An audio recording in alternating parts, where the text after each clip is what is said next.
There's just a very simple things that we're going to run through with this Scholar 7. If you commit to be with me for the next 7 lectures, I know that's a lot, and we're going to try to organize them so everyone will attend.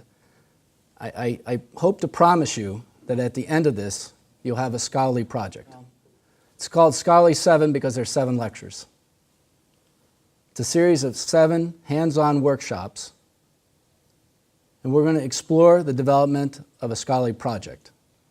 And the problem was, how do you become scholarly? How are you scholarly in a private practice situation?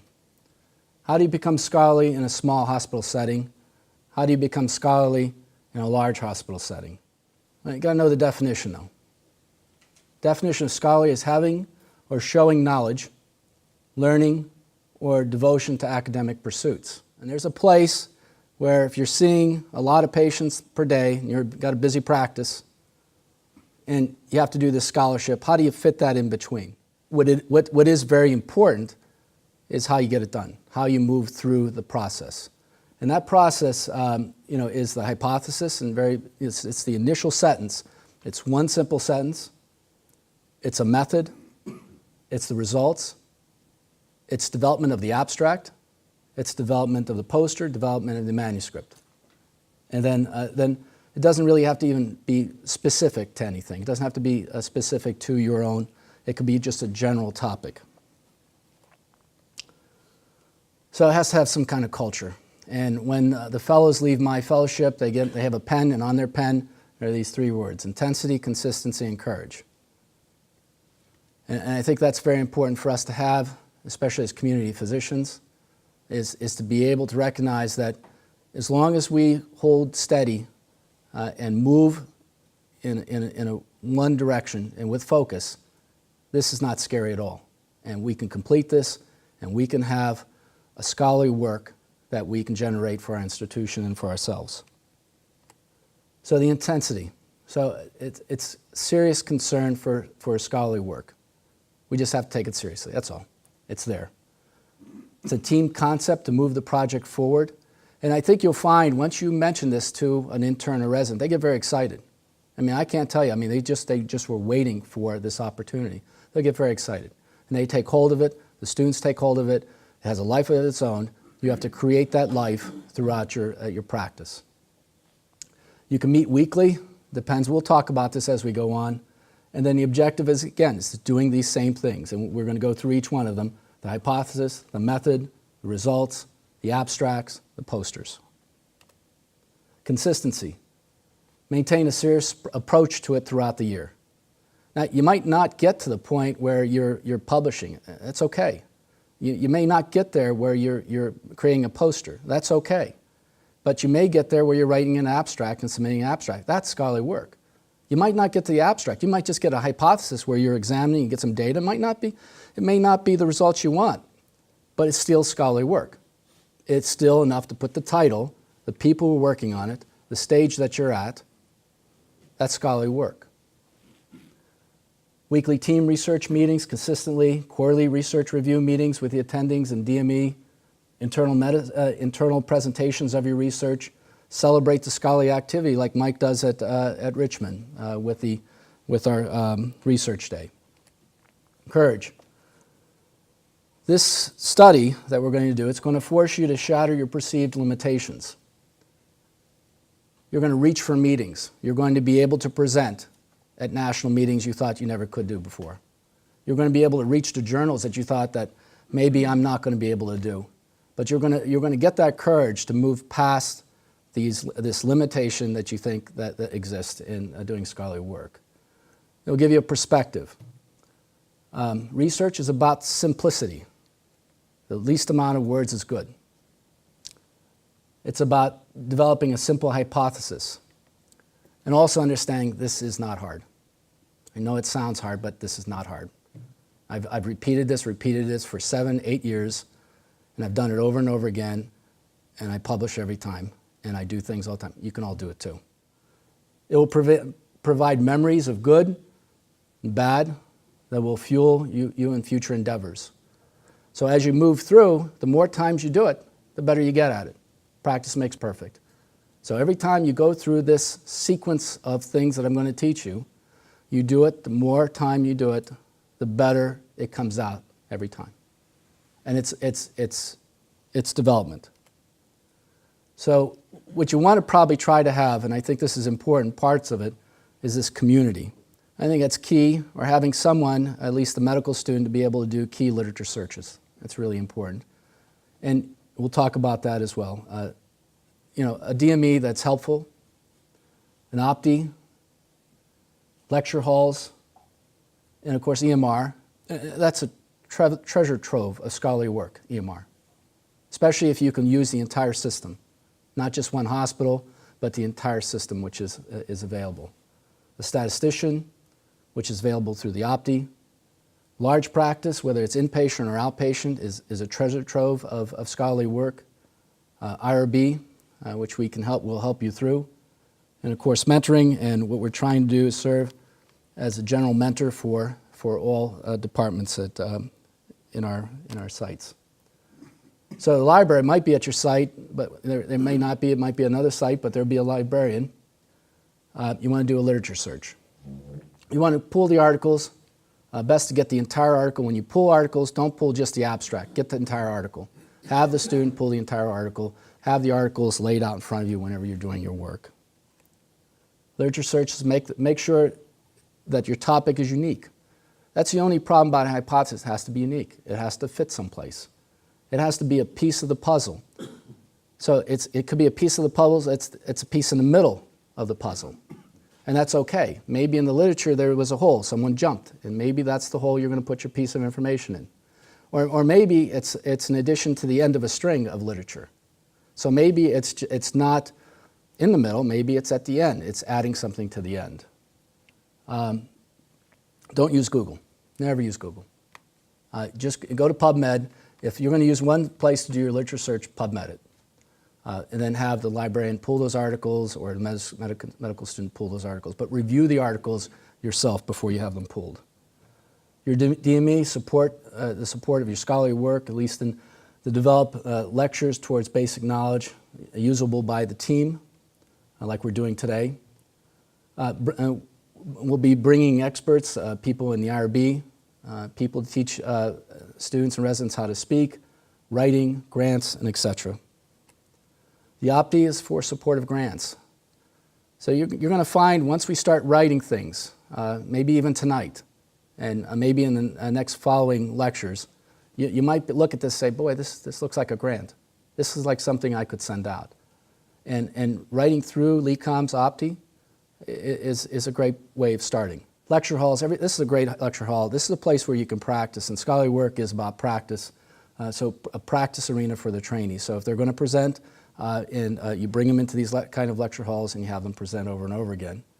This is the beginning of a speaking component. Scholarly work also includes speaking, giving grand rounds and other lectures, and it should be on site. Your EMR. Your EMR is a data reserve. There's tons of information in there.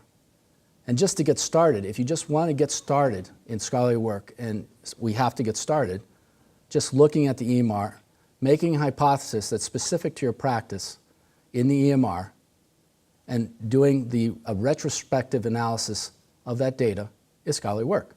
It's fun. You could find the tons of stuff you could find. There's a lot of stuff in it, and you're utilizing the entire system. So it's a source of one type of research, and you can use it to challenge myths. We all have myths in our practice, and it's, for example, for asthma. So if we discharge someone with an asthma, do we use high dose or low dose prednisone discharging from the hospital, and does that have any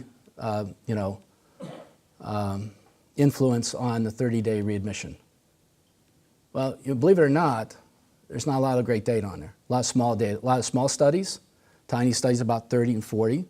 And then at the end, it was a meta-analysis that looked through all those studies. So it was a meta-analysis of a bunch of small studies. Oh, by the way, they were all done, none of them were done in the US. What a great study. A large American institution getting larger numbers, looking at whether high dose or low dose prednisone is adequate. So That's the kind of question. That's the kind of myth. And you can give that one to each class or several groups and run that through your system. And again, it doesn't have to be limited to your hospital. It can be, you can expand that to the entire system. And you can use inpatient, outpatient. This is a great site for case presentation. Now, you know case presentations, some people don't think those are very sexy. I love them. They're low-lying fruit. They're still scholarly. You can still get an abstract that will, of a case presentation. It can go into poster. It can go sometimes even to oral presentations, but it'll be referenced. And if you write it up and you put it into manuscript, I've had case presentations referenced in textbooks. How great is that? That happens. But you have to be key about looking at the case. Is it unique enough? So you have to really dissect the literature, and even you got to find that little hook. It's a little hook where you just set up and just, that's where that case belongs. And it works. The hook always works. So quality improvement studies, these are great as well. So these can be done, these can be presented at any of the local meetings or state meetings, and even some of the national meetings. One of our quality improvement studies are very simple, was we have several people on allergy shots in our practice. And then we looked at, say, how many of those come into the office every year to be evaluated on their shots. Well, turned out there was a large population that just kept on coming in for shots, and it never came to see us.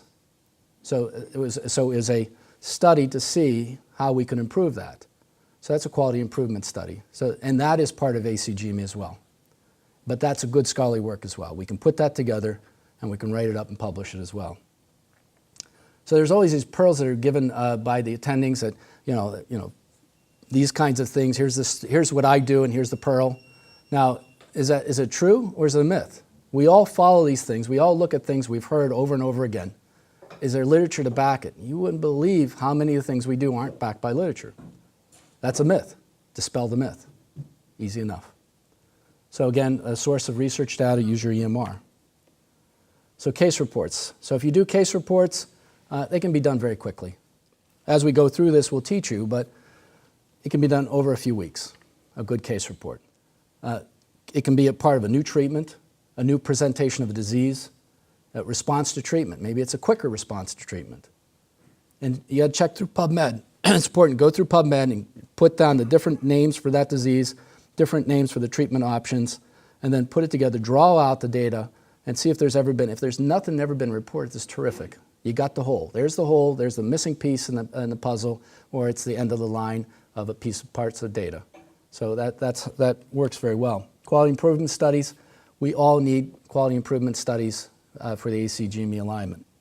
The intent is to improve the quality of a particular practice in medicine, may be done within a private practice, academic institution.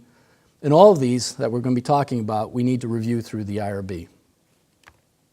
Osteopathic focused research, easy, these can be done as well, and easy enough developing modules. Mike and I spent a lifetime developing osteopathic modules for the pediatric profession, a list of 23. Developing those, you can do lit search and find out that there's data behind some of the things we do are sparse, but that's a good place to be too. Sparse areas grow good trees. So types of work, OMT module development for your specialty, or OMT used at various disease processes.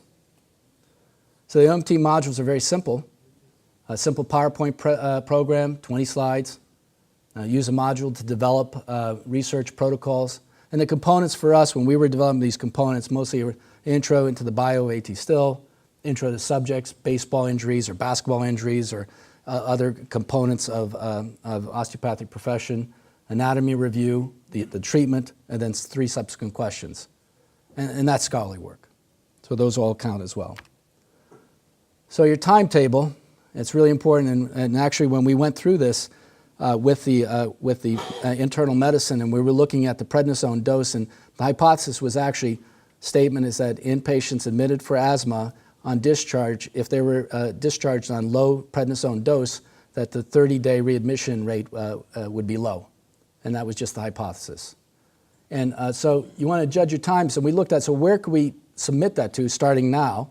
And if you looked at the meetings, and there was one, American Thoracic Society, would be in October. So that would be a good place for us to go. So that's our drop dead date. We have to find a meeting, and it could be the AOA meeting, could be your subspecialty, ACOI, it could be ACOP, it could be a sports medicine, but it's that place where that's drop dead. That's where we want our abstract. That's the submission date. We need to first establish that. A good case report, again, is turned around in a few weeks. EMR and quality improvement studies would take several months, but that's what you have. You have the entire year. You start it early and you move it throughout the year, and you can get that done nicely. It's impossible to do bench. I think when we think about scholarly work, we say, oh, bench, pipettes, and all this. Well, it's not that. I did bench. I did bench as a fellow at University of Alabama for 3 years. I did bench for 9 years at Rainbow Babies and Children's Hospital, and it was a bear. And now I'm out doing the same stuff, but stuff I really like to do in clinical practice. So you're not doing bench.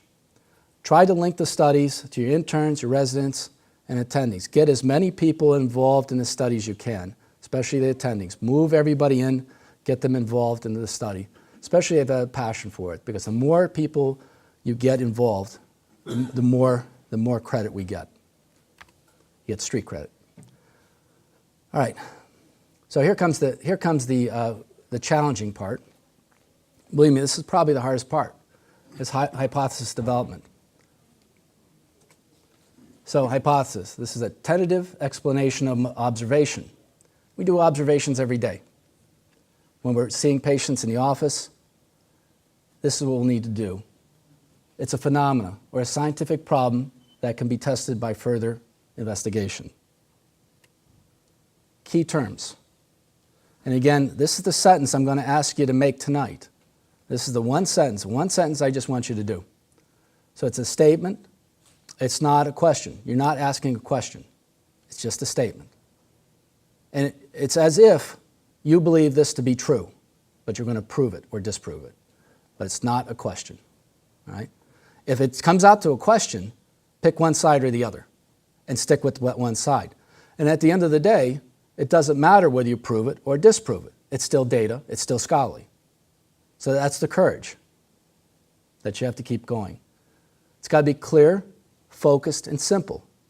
The least amount of words is better. It's got to be clear and focused. It's got to be tentative. Well, it's an observation, of course, but it's tentative. That means it's going to be proven or disproven, and to be proven otherwise. So, reiterate it again. The hypothesis is a hunch. You got this idea. Maybe this is not really true. Maybe if I double glove, that's not so important. I don't know. I'm not a surgeon. But it could be assumption, a suspicion, an assertion, or an idea about a phenomena in its relation or a situation. The reality of the truth, you don't know. You don't know the truth. It's a guess. It's an educated guess. The above becomes the basis for an inquiry for a researcher. In most studies, the hypothesis will be based on either previous studies or on your own experience or on someone else's observations. So the first thing, when we talk about scholarly work is, I got to go through the literature, and I'm going to go through here, and I got to find, and I'm going to try to come up with a very complex statement that is so complex, and it's going to eventually lead to the cure of cancer. We're not looking for that. We're looking for you sitting down and looking at your practice and saying, what is a myth? Is there something that I question? And then look into the literature and saying, is there stuff that backs this up? And if it doesn't back it up, that's scholarly work. We move forward with that. So again, a hypothesis has about three characteristics. The one characteristic, it's tentative, and we talked about that. And even if you have the hypothesis, and you have this written down in one statement, it's sitting in front of you, someone pulls an article, I say, well, no, it's already been done. Rearrange it. This is not poetry. When you write poetry, nobody should change your poetry. It's your thoughts, your feelings. This is not that. You can change these and make them different to try to find a place in the literature where it will fit. So the validity of this process or this proposition is completely unknown. Nobody knows whether it's true or false. That's why you're looking into it. In most cases, it specifies a relationship between two or more variables, but mostly two. Keep it simple. So here's the workshop. This is the fun part.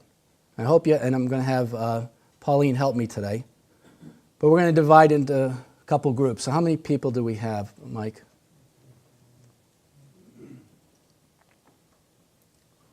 So 17. 17. So if we can get into 5 groups, so maybe 5 groups and just count off around. And I want you to send one representative over to Pauline to pick one item. Okay? And then we're going to develop a simple hypothesis on this one item, and you're going to write it on that big sheet of paper. Now here's the thing about this hypothesis. So it's going to be silly. We don't really care what it is, but it has to be simple. It has to be an idea which you don't have any idea, and you're going to come up with ways to prove it or disprove it. Okay? Bear with me. So let's divide up. What I want you to do is take time, and Pauline will give him a piece of paper and magic marker as well. I want you to look at this item. I want you to look at this silly, silly, silly item.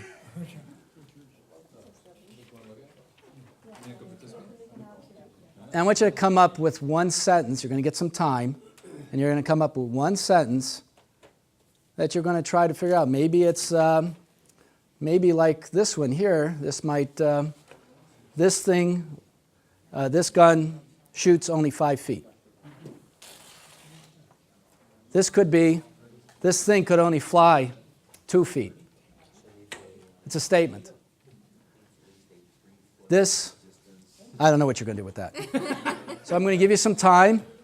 I want you to kind of talk it over. I want a hypothesis, one simple sentence of trying to figure out something you don't know about this product. Please don't hesitate to open it up. Please open it up, however you want to do. You know, just don't aim at anybody's eyes. I want you to read your hypothesis to everybody. Okay.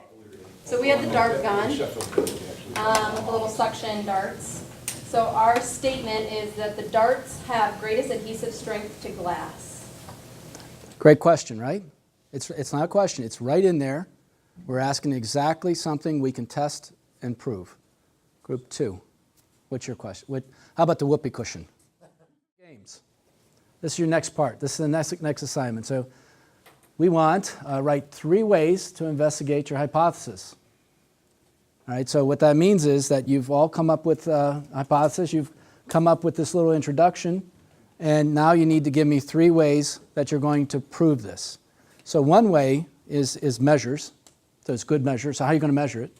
All right, another way is that we're going to collect the data, how are we going to collect it, and how we're going to analyze it. So usually that's like the 3 ways you can do it. So one is tell me how you're going to do it. You know, it's just one simple sentence. 1, I'm going to do this. Number 2, you know, probably we'll use data analysis, collect the data this way. Number 3, I will do statistical analysis, something like that. Understand that, all right? 3 specific aims. So usually when you're writing these specific aims, they could be simply an experiment that you're planning to walk through. And why you want 1, 2, 3, you have to lead them. 1, 2, 3. I'm going to do this experiment. I'm going to have 20 people sit on that fart cushion, and I'm going to measure how many people laugh. Number 2, I might take that data to a statistician and get it analyzed. And then number 3, I'm going to conclude with my data. Something like that, okay? Let's start working on it. Okay, you want to tell me, too, how many times you're going to do this? Yeah, so we're going to do a dozen in each group. That's good. So we're going to drop the camp bomb from a height of 1 feet. So I need just one sentence. See, this is always the problem. We always strive to put too much information in. It's always that way. And you're writing these papers. I watch people write papers. There's so much more. Experiment over. Yeah, so they always put too much information in. And what it is that you have to make it so simple that anybody can understand it. So you're going too far, and what your really hypothesis is that how far will this thing go? And that's what you have to do. So I'm going to do this 20 or 4 times. I'm going to measure it. I'm going to analyze the data, number 2. Number 3, and then I'm going to collect the data and then analyze the data. We're going to collect you to Group 1, I want you to remind us all of your hypothesis, and tell us your specific aims. Okay, so our hypothesis was, we hypothesized that rubber darts have greatest adhesive strength to glass. Our aims were 1, identify surfaces by texture, 2, shoot darts at surface, 3, measure adhesive strength, 4, analyze data. Do you see how straightforward that is? It's, the first question they had, or first thing they had to prove was identify the surfaces that they're going to apply this experiment on. And then once they've identified that, then shoot them at them, and then count, and then analyze. This runs through everything. And what you're doing here, and there's an old axiom, whenever you're writing grants or whenever you're doing anything, tell them again, and tell them what you told them. So I'm having you repeat the hypothesis. Okay, that's always going to be how you're going to write a paper, abstract, or grant. So you see, the simpler it is. So whenever you write these specific aims and you're writing on a grant, and we're writing sort of a grant, but I find grant writing is a great way of organizing your research. So whether you're going to write a grant or not, this is a great way of putting it all together, just doing what we're doing now. And key things, when you write specific aims, it's usually you have your hypothesis, you have your introduction, and then you have 3 specific aims, 1, 2, 3, with a little short paragraph that will give them just a little bit more detail of each one of those specific aims. And you notice that some of you guys have been putting a lot more data in there. You're going to say, well, I want to throw everything at them. Make it very simple. That other stuff, that goes to material methods. So the stuff that you're really excited about, that goes to material method. We'll talk about that in a bit. Your group. Next, materials and methods. So in your methods, you're going to take each one of your specific aims, and this is where you tell me how you do it. How am I going to do specific aims number 1? Give me a little dirty details. Okay, how am I going to do 1? How am I going to do 2? Give me a short paragraph, 2 or 3 lines on each specific aim. Just tell me how you're going to do it. On your method of doing that specific aim. A couple sentences. And then you're going to put them in one place, and maybe a soundproof room or a windless room, and you're going to shoot something like that. You see what I'm saying? Okay. So they need to know, and sometimes I say in painful detail, of how you're going to, because they're going to give you money on this. We're going to set up outside of the cafeteria at Bedford Hospital. We're going to have coffee cards, free gift cards for all those who participate, and we're going to hand them out to each one. We're going to have them. It has to hurt when you're writing these things. And you have to take this reviewer. For the methods, you mean? Yes. And you take each one of your specific aims and you write 1 paragraph. You can have as many paragraphs as you want to explain. Weaken there. Good, good. Okay. 1. I want you to repeat your hypothesis, tell me your specific aims, and give me your methods. Okay. We hypothesized that the rubber darts have the greatest adhesive strength to glass. So we identified surface by texture, we'll shoot the darts at a surface, measure adhesive strength, and analyze the data. So for our methods, we're going to go to Lowe's, we're going to buy a 12 by 12 tile of glass and ceramic, and then cut a piece of laminate and maple wood into 12 by 12 to standardize our surface area. We're going to assemble a tripod with our gun attached, measured 2 feet from the vertical surface being analyzed and 3 feet of height. It'll be indoors. 3 darts will be shot at each surface. Using a digital hook weight scale, there is such a thing. It's on Amazon if you're interested. The adhesive strength of each dart to the specific surface will be measured, and then the average of the adhesive strength to each will be compared. Holy cow, who said research was hard? The next part is preliminary data. So what I want you to do in the preliminary data aspect is to tell me what you know so far. And so this could be as easy as, and you can either shoot this at a glass a couple times, get a little bit of data, on glass, or run a poll, grab a couple people from a group, and you sit on it, see who laughs. It could be easily just doing some preliminary data, very quick, very brief, understanding of why you think your hypothesis is good. Get some preliminary data. Preliminary data means that you don't have enough data to make the conclusion or hypothesis. That's why you have a scent of what's going to happen. That's your preliminary data. So it's either stuff you did, and you could also say that you looked it up on PubMed in your smartphone and said, I found it in here. So these people already did this, and they didn't do enough of it. I'm going to do more. That's your preliminary data. So I just want you to I just want a short paragraph. Do a little quick experiment right now for we'll give you about 5 minutes. We're going to do a real quick, short experiment on your preliminary data, and then we'll come up with it. So it's one paragraph. Group 1, let's repeat your hypothesis. Let's go through it again. Okay. So, we hypothesized that rubber darts have greatest adhesive strength to glass. So this is an Army Command dart shot with 5 rubber darts. Our preliminary data show that there was greatest adhesive strength to laminate. Cushions make people laugh. These man-made flatulent devices are used to produce laughter.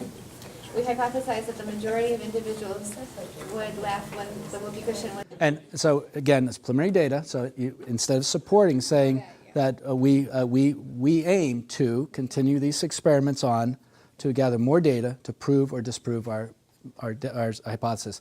But you can say in our preliminary data supports further work on our hypothesis. Very good. Great job. So last, conclusions. I need 3 sentences.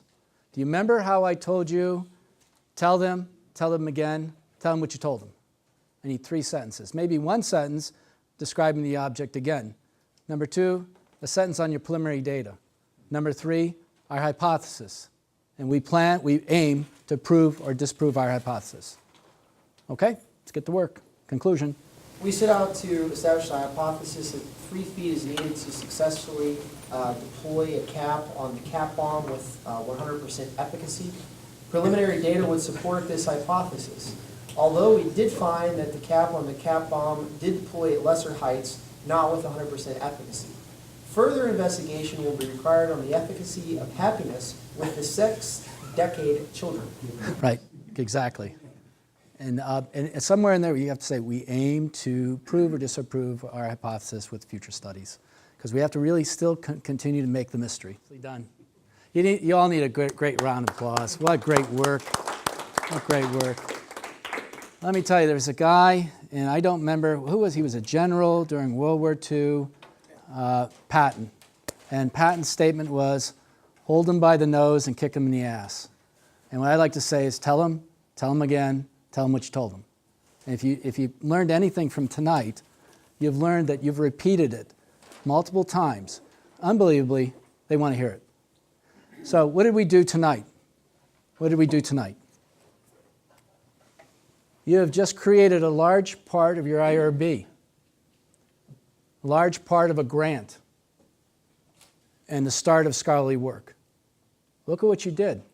For a grant, it's 1 page. You turn that into 1 page, that's a grant. And you turn that into 1 page, and that's your IRB, which we will be doing. So we want the momentum, the intensity, consistency, and courage to drive our scholarly activity. We want to accumulate abstracts, posters, manuscripts to strengthen our programs. And we have a rotation of crews to establish a critical core of mentors. You know, it means I taught you, you'll teach them. They'll teach others, and they'll keep going. You got homework. I hope you all stay with me. Develop 1 sentence hypothesis on what you do in your office.